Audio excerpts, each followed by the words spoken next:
Hi, my name is Melissa Montle, and I'm the staff attorney here at the Innocence Project of Florida, and I have been for the last about 5.5 years.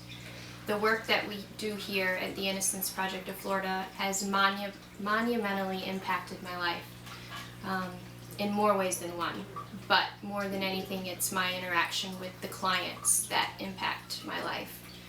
I have had the pleasure of being involved in 3 exonerations since I've been here.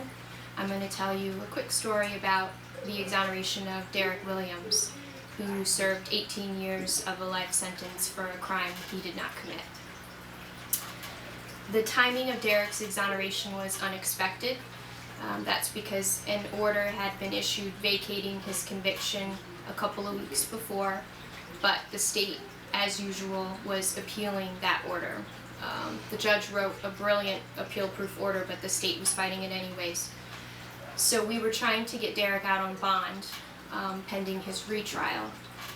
We were preparing for the bond motion, which was to be the next day, when I got a call from the state attorney's office and was told that they decided they were going to drop the charges, which meant that Derrick's case was over forever, that his conviction was vacated, the charges were dropped.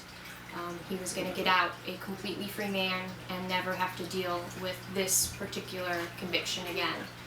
It was great news. It was the best news that I could have gotten. The only slight problem, was that Derrick was in Hardy Correctional Institution in Bowling Green, Florida, and we are here in Tallahassee. So he was a little over 6 hours away from us. And we were told that the prison would be releasing him as soon as the Department of Corrections processed all of the paperwork. And that wasn't going to take very long, maybe an hour or 2. So we were worried that we were going to miss the moment that we had worked so hard for and that he deserved so much. So we called Derrick's family and asked them a hard question. We asked them not to go pick him up until we were able to get there. And we asked that question, I think, expecting them to say, no way, we've been waiting for this for 18 years, we're going to get him. But they readily agreed and said that they wouldn't even consider picking him up without us because it wouldn't be happening without us. And we were really grateful for that and very touched by that. So we all ran home, packed suitcases, changed, jumped in cars, and drove down to Hardy Correctional. We had arranged to meet the family at a little country convenience store in the middle of nowhere, Florida, near the prison. And when we pulled up, we were shocked to see about 10 to 15 cars full of people waiting for us at that convenience store. And when we pulled into the parking lot, they all clapped and cheered, and hugs and tears and kisses all around. It was wonderful. And then we caravanned to the prison. Again, a whole big old group of people.